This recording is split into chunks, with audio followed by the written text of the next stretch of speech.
இப்போ இந்த தமிழ் மாதங்கள் என்னென்ன இருக்குது, எத்தனை இருக்குது? 13 15 சார் 15 12 தான். மொத்தம் 12 தான். இப்போ ஜனவரி பிப்ரவரி 12 இருக்குல்ல, அப்போ நம்ம தமிழுக்கும் 12 தானே இருக்கும். எல்லா ஊர்லேயும் மாதங்கள் 12 தானே. அப்போ அப்படி எடுக்கும்போது என்னதுன்னா, சூரியன் இருக்கு இல்லையா, சூரியன் வந்து இந்த 12 ஓரைகளையும், இப்போது நமக்கு புரிகிற மாதிரி சொல்லணும்னா, இந்த 12 ராசிகளையும் ஒரு தடவை சுற்றி வந்து கடைசியாக வரும்போது ஒரு வருடம்.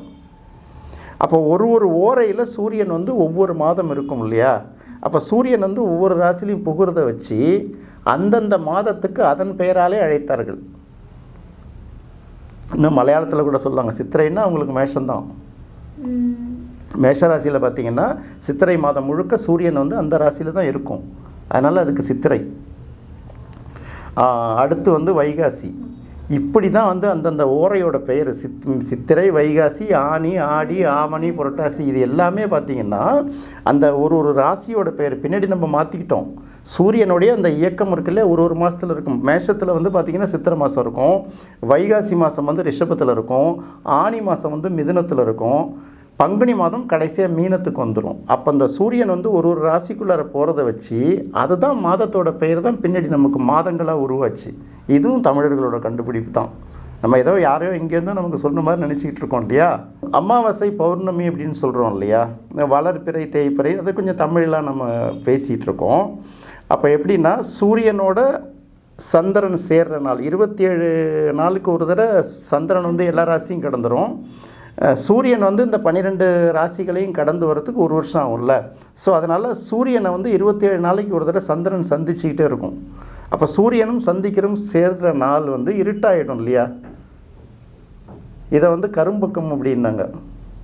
அடுத்தது சூரியன் சரியாக 180 டிகிரி, அந்த நம்ம சொல்லுவோம் இல்லையா, ஒரு ராசியோட ராசி மண்டலத்தோட அளவு 360 டிகிரினா, சூரியன் இருக்கிற இடத்துலேருந்து 180 டிகிரியில் சந்திரன் வந்து சேரும்போது சூரியனோட வெளிச்சம் முழுமையாக சந்திரன் மேலே படுறதுனால அன்னைக்கு வந்து வெளிச்சம் அதிகமாக இருக்கும். அது முழு நிலவு நாள். இப்போ நம்ம பௌர்ணமின்னு சொல்கிறோம். அப்போது பௌர்ணமியிலேருந்து தொடர்ந்து அமாவாசைக்கு வரும்போது அது தேய்பிறை, இப்போ தேய்பிறைன்னு சொல்கிறோம்ல. அதே போல் அமாவாசையிலேருந்து சந்திரனோட பயணம் வந்து பௌர்ணமியை நோக்கி வரும்போது வளர்பிறை. இதை வந்து தமிழர்கள் வந்து வெண்பக்கம் கரும்பக்கம்னு எழுதியிருக்காங்க நம்ம பண்டைய தமிழ் நூல்களில். அது இதை தோண்டி பார்க்காம படிக்காமல் இது எங்கேருந்தோ வந்ததுன்னு நம்ம நினச்சிட்டு இருக்கனால சொல்லுவார், மறைந்து போன தமிழ் நூல்கள்னு சொல்லிட்டு மயிலை சீனி வெங்கடசாமி எழுதியிருப்பார். ஒரு குடும்பத்தில் ஒருத்தவங்க 2 பேர் இறந்து சின்ன வயசுலேயே இறந்து போனால் நம்ம இழப்போம், எவ்வளோ இழப்பு. அது மாதிரி தமிழ் குடும்பத்திலேருந்து எண்ணற்ற பிள்ளைகள் இந்த மாதிரி இழந்து போயிருக்கின்ற அதை நூல்களை சொல்கிறார் அவர். அதே போல் இப்போ எவ்வளோ சிந்தனைகளை நம்ம பார்க்கும்போது நமக்கு கஷ்டமாக இருக்குது. இப்போது நம்ம சொல்கிறோம் சுக்லபட்சம் அப்படிங்கிறோம், கிருஷ்ணபட்சம்ங்கிறோம். சுக்கிலம்னா வெண்மை, வேறு ஒன்றும் கிடையாது. இது வந்து வடமொழி வார்த்தை. கிருஷ்ணம், நம்மளை கிருஷ்ணரை வந்து தமிழர்களோட தலைவன் தானே, வெளியிலேருந்து வந்தவங்க நம்மளை பார்த்து கருப்பன் அப்படிங்கிறத கிருஷ்ணன்னு சொன்னாங்க, வேறு ஒன்றும் இல்லை. அப்போ சுக்லபட்சம்னா வளர்பிறை, கிருஷ்ணபட்சம்னா தேய்பிறைங்கிறோம். நம்ம ஏற்கனவே நம்ம பண்டைய தமிழ் மக்கள் இதை வளர்பிறை, தேய்பிறை, வெண்பக்கம், கரும்பக்கம்னு அழகாக ஏற்கனவே எழுதிட்டு போயிட்டாங்க. இப்போ தெரியுதா தமிழர்களோட வானியல் கணக்கு? இதோட மட்டும் இல்லை, இன்னும் நிறைய விஷயங்கள் இருக்குது, அதை சொல்கிறேன். ஏற்கனவே ராசிக்கு இப்போ இந்த தமிழர்கள் வந்து ஒரு ஓரைக்கும் என்ன பெயர்கள் வச்சான்னு சொன்னோம்ல, மேழம், விடை, இரட்டைன்னு 12க்கு சொல்லிட்டு வந்தோம்ல. அது மாதிரி 27 நட்சத்திரங்கள் இருக்குல்ல. இந்த 27 நட்சத்திரங்களுக்கும் தூய்மையான தமிழ் பெயர் அந்த காலத்தில் புழக்கத்தில் இருந்திருக்கு. இப்போ வந்து பார்த்திங்கன்னா அஸ்வினி, பரணின்னு சொல்லிட்டு ரேவதி நட்சத்திரம் வரைக்கும் 27 நட்சத்திரத்தை எல்லாமே வந்து வடமொழி சொல்லால் அழைச்சிக்கிட்டு இருக்கோம். அஸ்வினிக்கு வந்து நம்ம தமிழர்கள் வைத்த பெயர் வந்து புரவி. புரவின்னா என்னன்னு தெரியுமா? குதிரை. அப்போ புரவிங்கிறது குதிரை. அந்த நட்சத்திர மண்டலத்தை பார்க்கும்போது அதோட தோற்றம் குதிரை மாதிரி இருந்ததுனால புரவி அப்படின்னு வச்சாங்க. அடுத்தது அடுப்பு. இப்போ நம்ம பரணி நட்சத்திரம்னு சொல்கிறோம்ல, இதுக்கு பேர் வந்து அடுப்பு. அடுப்பு அப்படிங்கிறது தெரியும் இல்லையா, எப்படி இருக்குன்னு தெரியும்ல, 3 பக்கம். அதாவது இப்போ உள்ள ஸ்டவ் கிடையாது, அது பழைய அடுப்பு, மண் அடுப்பு. அந்த அடுப்பு மாதிரி இருந்ததுனால அடுப்புன்னு வச்சாங்க. அதுதான் பரணி. அடுத்தது தீ எரியுதுல்ல, ஃப்ளேம். இது போட்டு அந்த நட்சத்திர கூட்டம் காணப்பட்டதுனால 6 விதமான அந்த கூட்டம் காணப்பட்டதுனால அதுக்கு வந்து ஆரல் அப்படின்னு பேர் வச்சாங்க. ஆரல் அப்படின்னா தீன்னு அர்த்தம். அடுத்தது சக்கரம். சக்கரத்துக்கு தமிழில் சகடுன்னு பேர். சகடை சகடுன்னு சொல்கிறோம்ல, இந்த சகடை வந்து இப்போ நம்ம ரோகிணின்னு சொல்லிகிட்டு இருக்கோம். ரோகிணின்னா உருளை. இப்போ வந்து நம்ம ரிஷபராசி என்ன நட்சத்திரம்னா ரோகிணி நட்சத்திரம்பாங்க. அப்போ அந்த ரோகிணி நட்சத்திரம்ங்கிறது சகடு, சக்கரத்தை குறிக்கக்கூடியது. அதுக்கப்புறம் வந்து மிருகசீரிடம் அப்படின்னு சொல்லுவாங்க. இது யாருக்கு பிடிச்ச நட்சத்திரம்? ஆமாம். இந்த நட்சத்திரத்தோட தோற்றத்தை வானத்தில் பார்க்கும்போது மானுடைய தலை இருக்கு இல்லையா, மானோட தலை மாரி தெரிஞ்சதுனால அதுக்கு மான்றலை அப்படின்னு பேர் தமிழில். எவ்வளோ அழகாக வச்சுருக்காங்க. இன்றைக்கி நாம் தெரிஞ்சுக்காமல் என்னென்னமோ பேசிட்டு என்னென்னமோ கிண்டல் பண்ணிகிட்ருக்கோம்.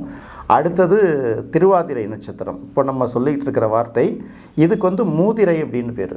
மூதிரைனா சிவந்த நட்சத்திரங்கள் கூட்டம் கூட்டமாக காணப்பட்டதுனால செம்மீன் அப்படின்னு சொல்கிறோம்ல, வெண்மீன் தான், மீன் தான் சொல்கிறோம். அதுக்கப்புறம் அது கடல் மீனாக கொளுத்து மீனாக நினைக்கக்கூடாது. மீன் தான் நட்சத்திர கூட்டம். நட்சத்திரம்ங்கிறது வேறு வடமொழிச்சொல் தான். அப்போ அந்த சிவந்த மீன் கூட்டத்தை பார்க்கும்போது மூதிரைன்னு வச்சாங்க. அந்த மூதிரைங்கிறது ஆதிரையாகி இன்றைக்கி திருவாதிரை ஆயிடுச்சு. அது சிவன் மீன், சிவந்த மீனுங்கிறது சிவன் மீன் நினச்சிட்டு சிவனே அந்த நட்சத்திரத்துலாம் பிறந்தாருங்கிற மாதிரி ஒரு புராண கதைகள்லாம் இன்றைக்கி வந்துருச்சு. இது ஒரு பக்கம் தெரிஞ்சுக்கிட்டோம். இதனால் இந்த நட்சத்திரத்தை ஞாபகம் வச்சுக்கிறதுக்காக, ஏன்னா குறைந்தபட்சம் அவங்கவுங்களுடைய நட்சத்திரத்தோட தமிழ் பெயராவது தெரிஞ்சுக்கணும் இல்லை, அதுக்காக தான் நம்ம சொல்லிட்டு வரோம். அடுத்தது புனர்பூசம்னு ஒரு நட்சத்திரம் இருக்குது. இந்த புனர்பூச நட்சத்திரத்தை வந்து பார்க்கும்போது இந்த வான்மண்டலத்தில் அது வந்து மூங்கில் மாதிரி தெரிஞ்சிருக்கு. அதனால் அதுக்கு கழைன்னு பேர் வச்சுருக்காங்க. கழை, நம்ம கழின்னு சொல்கிறோம்ல ஒரு வார்த்தை, இந்த கழி எடுத்து 2 போடுன்னு சொல்கிறாங்கல்ல, அந்த கழை. இப்போ மூங்கில் எடுக்கக்கூடிய அந்த குச்சிக்கு தான் கழின்னு பேர். அப்போ கழை அப்படிங்கிறது தான் புனர்பூச நட்சத்திரத்தோட பேர். அடுத்தது பூசம். பூசம் நட்சத்திரம் அப்படின்னா யானையோட தாடை இருக்குல்ல, கொடிருன்னு பேர் அதுக்கு. அந்த நட்சத்திரத்தை கூட்டத்தை பார்க்கும்போது யானையோட தாடை மாதிரி இருக்கிறதுனால அதுக்கு கொடிருன்னு வச்சுருந்தாங்க. அப்போ யானையோட தாடைக்குள்ளார ஒரு பொருள் போயிடுச்சுன்னா திரும்ப எடுக்கிறது கஷ்டம் இல்லையா, அந்த தோற்றத்தை வச்சு தான் அந்த ராசிக்கும் பெயரை உருவாக்குனாங்க. நட்சத்திரத்தோட தோற்றத்தை வச்சு தான் அதுக்கும் அந்த பெயர்களை உருவாக்குனாங்க. இதுக்கு வேறு வந்து நம்ம அது கடவுளோடையும் கோயிலோடையும் ஒரு முடிச்சு போட்டு வச்சுருக்கோம். ஆக்சுவலாக அதனால தான் அதை நம்ம பிரித்து பார்க்க வேண்டியதாக இருக்குது. அடுத்தது வந்து ஆயில்ய நட்சத்திரம் அப்படின்னு ஒரு நட்சத்திரம் இருக்குது. மாமியாருக்கு ஆகாதெல்லாம் சொல்லுவாங்க, மாமனாருக்கு ஆகாதெல்லாம் சொல்லிகிட்டு இருப்பாங்க. அதெல்லாம் சும்மா கதை, அதுக்கு சம்மந்தம் இல்லை. மாமியாரை ஆயில் நட்சத்திரம் வந்தால் என்ன பண்ணுறது, அதை ஒன்றும் பண்ண முடியாது. அப்போ அவங்க மாமனார் உங்கள் மாமியாரை நீ என்ன பண்ண அப்படின்னு கேட்கணும் அந்த அம்மாவை போய். அப்போது அப்படி ஒரு பக்கம் எடுக்கிறோம். ஆயில்யம்ங்கிறது இந்த தோற்றத்தில் பாம்பு மாதிரி இருந்ததுனால அதுக்கு அரவுன்னு பேர் வச்சாங்க. அரவுங்கிற தமிழ் சொல் தானே, நல்ல அருமையான தமிழ் சொல் தானே. ஆயில்யத்துக்கு பிறகு மகம். இந்த மகம் அப்படிங்கிற நட்சத்திரம் மகத்தில் பிறந்த ஜெகத்தில் ஆள்லாம் சொல்லிகிட்டு இருப்பாங்க பாருங்கள். அந்த மகத்துக்கு வந்து கொடுநுகம்னு பேர் தமிழில். நுகம் அப்படின்னா நுகத்தடி இல்லை, வண்டியை போட்டுறோம்ல மாட்டு கழுத்தில் வைக்கிறாங்கல்ல, அதுக்கு பேர் வந்து நுகம், நுகத்தடின்னு பேர். அந்த நட்சத்திர கூட்டம் வந்து நுகத்தடி மாதிரி இருந்ததுனால அதுக்கு கொடுநுகம்னு வச்சுருந்தாங்க. எவ்வளோ அற்புதமான பேர்கள். நம்ம அதை பார்த்து அந்த தோற்றத்தை பார்த்து தமிழில் வச்சுருக்காங்க. அதுக்கெல்லாம் வேறு லாங்குவேஜில் வச்சுட்டு இதெல்லாம் நாங்கள் கண்டுபிடிச்சோன்னு இப்போ சொல்லிகிட்டு இருக்காங்க. அடுத்தது மகத்துக்கு அடுத்தது பூரம். இப்போ கணைன்னு ஒரு வார்த்தை இருக்குல்ல, கண்களால் கணை தொடுக்காது, அம்பு மாதிரி தொடுக்காதுன்னு சொல்கிறாங்கல்ல, அந்த தோற்றம் அப்படி இருந்ததுனால பூரத்துக்கு கணைன்னு ஒரு பேர், தூய்மையான தமிழ் பெயர். அந்த பேர் இன்றைக்கி வந்து பூரம்னு மாறி இருக்குது. ஆனால் கணைன்னு கேட்டால் யாருக்கும் தெரியாது, பூரம்னு சொன்னால் தான் தெரியும். இன்றைக்கி நிலவரம் அப்படி இருக்குது. நம்ம என்ன சொல்ல வேண்டியது, இதுக்காக நம்ம ஞாபகப்படுத்த வேண்டியதாக இருக்குது மக்களுக்கு. அடுத்தது வந்து பூரத்துக்கு அடுத்தது உத்திரம். உத்தரம் அப்படிங்கிறது தான். உத்தரம் அப்படின்னா நம்ம என்ன சொல்லுவோம், இந்த வீட்டுக்கு சென்றாக இருக்கிறதையும் உத்தரமும்போம். உத்தரம்னா வடக்குன்னு ஒரு பேரும் இருக்குது. அப்போ உத்தரம்ங்கிறது உத்தரம்னு ஆயிடுச்சு. அடுத்தது அஸ்த நட்சத்திரம். அஸ்தம் அப்படின்னா ஒன்றும் கிடையாது, கை. இந்த உள்ளங்கை எப்படி இருக்குது, இந்த மாதிரி தோற்றத்தில் அந்த நட்சத்திர கூட்டம் தென்பட்டதுனால அதுக்கு கையின்னு தான் வச்சுருக்காங்க, வேறு ஒன்றுமே கிடையாது. இப்போ கைரேகை சாஸ்திரத்தை கூட வடமொழியோடு சேர்ந்து அஸ்தரேகை சாஸ்திரம் அப்படின்னு வச்சுருப்பாங்க. கை உள்ளங்கை எவ்வளோதான், வேறு ஒன்றும் கிடையாது.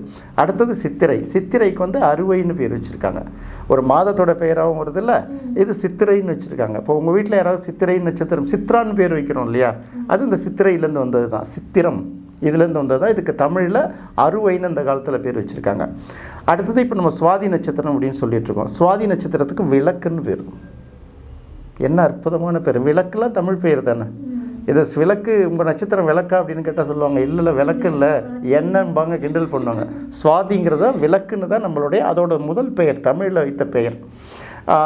சுவாதிக்கு அடுத்தது விசாக நட்சத்திரம். விசாக நட்சத்திரத்துக்கு முறம் இருக்குது இல்லையா, நம்ம அரிசி படைக்கிறோம், இதை தென் மாவட்டங்களில் சுலவுன்னு சொல்லுவாங்க, சுலவு சுலகுன்னு சொல்லுவாங்க.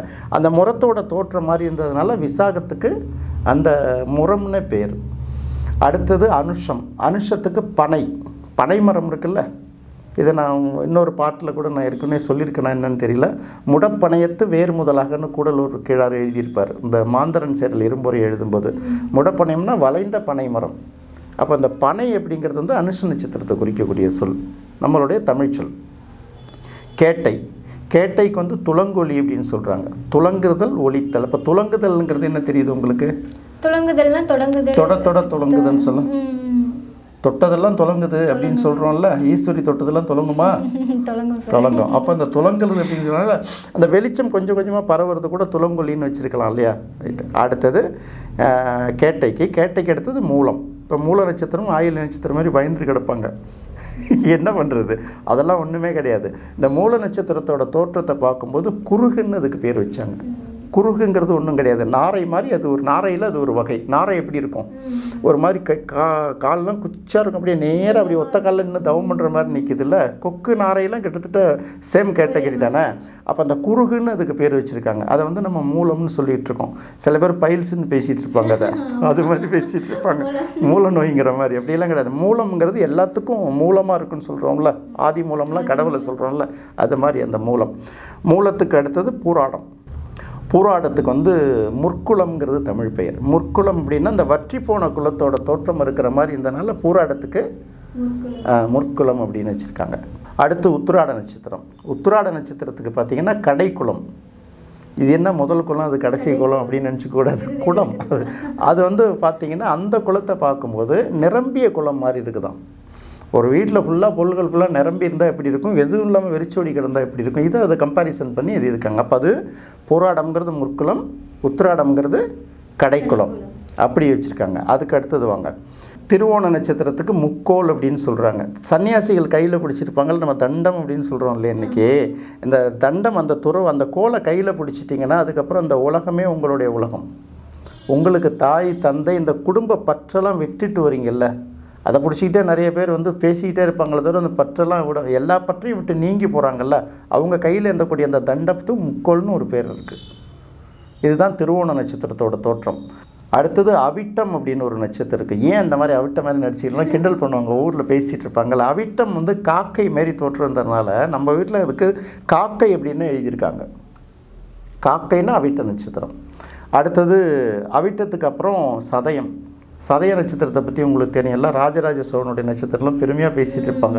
நான் கூட அதை பற்றி படிக்கும்போது அந்த கல்வெட்டுக்கெல்லாம் நிறைய பார்த்தீங்கன்னா நிறைய சோழ மன்னர்களுக்கு, ராஜராஜன் மட்டும் இல்லை, இன்னொரு 4-5 பேருக்கு எல்லாமே சதய நட்சத்திரத்துலாம் பிறந்திருக்காங்க.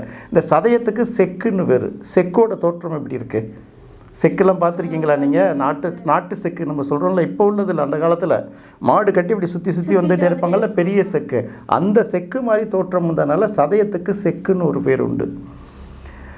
சதயத்துக்கு அடுத்தது பூரட்டாதி நட்சத்திரம். இப்போ நம்ம சொல்லிகிட்டு இருக்கிறது இதுக்கு வந்து நாழின்னு பேர். நாழின்னா என்னன்னு தெரியுதா? நாழிகை கிடையாது. நாழிங்கிறது இந்த நெல் அரிசியெல்லாம் அளக்கிற அந்த படி ஆழாக்கெல்லாம் சொல்கிறோம்ல, இந்த மாதிரி ஒரு அளவீட்டு கருவி.